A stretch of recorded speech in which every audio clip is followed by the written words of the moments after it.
All right, picture this. You're maybe grabbing a coffee, right? And you see someone next to you just fighting their laptop, an old Windows thing, pop-ups going crazy. Oh, yeah, the frantic clicking, total nightmare fuel. Exactly. And you're sitting there maybe scrolling on your nice shiny MacBook or your iPhone, feeling pretty smug, thinking, glad that's not me. Macs are safe. iPhones are bulletproof. It's a common feeling, that sense of, being insulated from all that messy stuff. Right. And that's the big myth we really want to unpack today. This whole idea that if you're in the Apple ecosystem, you're basically untouchable. Yeah, like you're in some kind of digital bubble wrap. So our mission here is pretty clear. Figure out where that belief even came from, and then importantly, take a really honest look at the security situation for Macs and iPhones today. Like, let's get you up to speed. And it's crucial we do, because feeling too safe can actually be a risk in itself. It lowers your guard. That's a great point. Okay, so let's rewind. Where did this Macs don't get viruses thing actually start? Feels like it's been around forever. Well, a lot of it, if you look back, kind of crystallized around the mid-2000s. Remember Apple's big ad campaign, the I'm a Mac, I'm a PC guys? Oh, totally. The cool, laid-back Mac guy versus the kind of stressed, stuffy PC guy? Yeah, I remember those. Exactly. And those ads were brilliant, but they definitely painted this picture of Macs being simpler, smoother, and sort of implicitly less prone to the problems PCs had. Viruses were a huge PC problem then. So the ads subtly pushed that safer narrative. They did. And Apple even had it on their website for a while, something like Macs don't get PC viruses, which, technically. Okay. There's the nuance. What made it technically true back then? Was Mac OS just inherently better secured? Not exactly inherent magic, no. It was mostly about numbers, market share, really. Back then, Windows was just everywhere. It dominated. Right, so if you're a cybercriminal. Exactly. Why spend your time trying to crack the, 5% of users on Macs when you had this massive ocean of Windows machines to target? It was just a better return on investment. So Macs were less of a target simply because there weren't as many. Flying under the radar, basically. Pretty much. It wasn't about being impenetrable, it was about being less attractive. But, of course, that's all changed now. Apple's huge. iPhone is massive. But the myth kind of stuck around. It really did. Helped along by that early marketing, maybe a bit of wishful thinking, too. Okay, so let's cut to the chase then.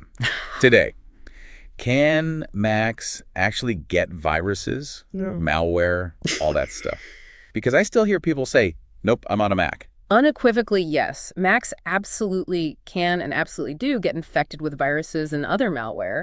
The game has changed. It's not about immunity anymore. It's about being a target now because they're popular. Precisely. They have a big enough slice of the pie that criminals are actively developing threats specifically for MacOS. Okay, so it's real. What are we actually talking about? Like, what kinds of nasty stuff is out there targeting Macs right now? Oh, it's a whole range. You've got adware, which is maybe more annoying than deadly, but those endless pop-ups and redirects, they can definitely lead you to dangerous places. All right, the annoying stuff. Then there's spyware. That's more sinister. Software that just sits there silently, watching what you do, maybe grabbing passwords, emails, financial info. Oof. Okay. Trojans are common too. You think you're downloading a useful app or maybe a movie file, but bang, it's got malware hidden inside. The old Trojan horse trick. Still works, huh? Still works. And unfortunately, ransomware is hitting Macs too now, where your files get locked up, encrypted, and they demand money to get them back. Wow, ransomware on Macs, that feels like a big shift in perception. It is, and even things like macro viruses hidden in Word docs or Excel files, those are making a comeback and can affect Macs. Man, that's quite the list. But what about Apple's own defenses? Gatekeepers, X-Protect, aren't they supposed to stop this? They definitely help. Apple has put security measures in place. Gatekeeper tries to stop you running dodgy software. X-Protect scans for known threats. They provide a good baseline. But not foolproof. Exactly. No system is completely invincible. Attackers are always looking for ways around the defenses, finding new holes. And the fact that we're seeing thousands of new Mac malware strains affecting, a significant number of users each year, it proves those built-in tools aren't enough on their own. Okay, point taken on Macs. But what about iPhones? They feel different, more locked down, right? The App Store review process and all that. Is that safety net also a bit of a myth? It's another area where the perception doesn't quite match the full reality. iPhones aren't immune either. The way they get attacked might be different sometimes, but the risk is definitely there. Seriously. Okay, how? How are people getting malware or getting compromised on their iPhones? Several ways. One is malicious apps, especially if people download them from outside the official app store, maybe through like enterprise certificates or jailbreaking. Those apps can do all sorts of bad things. Steal data, track you. Right, stick to the App Store generally. Generally, yes, though occasionally things slip through even there. But a bigger issue is phishing or smishing. Phishing via SMS text messages. Ah, the fake bank alerts or delivery notifications. Exactly. Trying to trick you into clicking a link and giving up your Apple ID password or your credit card details. Super common, and it works on any device. Doesn't matter how secure the phone is if you hand over the keys. Precisely. And then there are things called drive-by downloads. You just visit a compromised website, maybe one that normally looks legit, and malware can potentially be installed without you even clicking anything specific. Whoa, just visiting a site? On a phone? It's possible, yes. Less common maybe than on desktops, but it happens. And it just highlights that as we do more and more on our phones, banking, shopping, everything, the criminals are focusing more effort there too. Mobile malware is a growing field. Okay, this is maybe a bit sobering. If Macs aren't invulnerable and iPhones aren't either, why is this idea of Apple security still so strong? Why do people cling to it?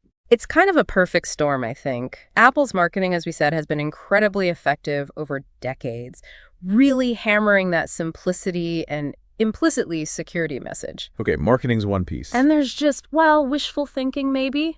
You spend a lot of money on these devices. You want to believe they're fundamentally safe. It's comforting. Yeah, I can see that. Nobody wants to think their expensive phone is vulnerable. And maybe, let's be honest, sometimes there's a little bit of that tech snobbery.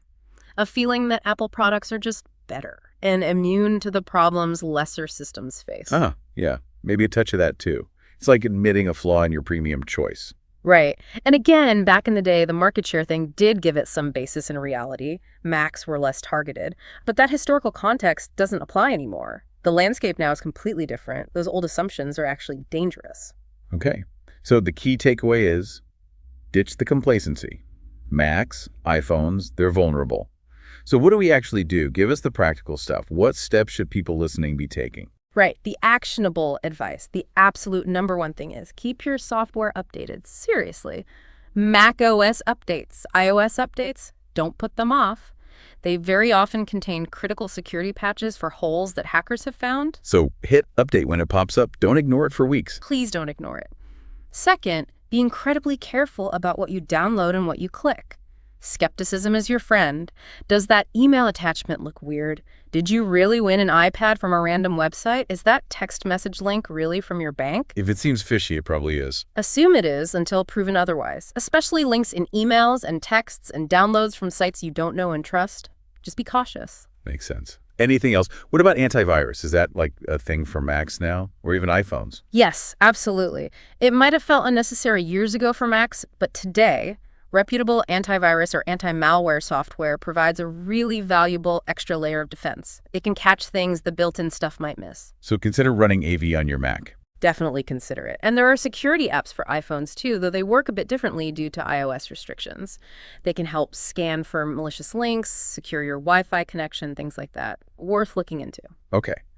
So updates, caution with clicks and downloads, and maybe look into security software. That's a really solid foundation. The main thing is just shifting that mindset away from I'm safe because it's Apple to I need to be proactive about my security, whatever device I use. So that smug feeling in the coffee shop maybe needs a rethink. Probably needs a rethink, yeah. No device is magically immune. Macs and iPhones face real threats, and the people creating those threats are getting smarter and more ambitious all the time. Well, this has been eye-opening. So I guess the final thought for everyone listening is, next time you hear someone say, oh, Macs don't get viruses, or my iPhone is totally secure, maybe pause and think about what we've talked about. This isn't about fear. It's just about being realistic and taking simple steps to stay safe online. Thanks for walking us through all that. My pleasure. Stay safe out there.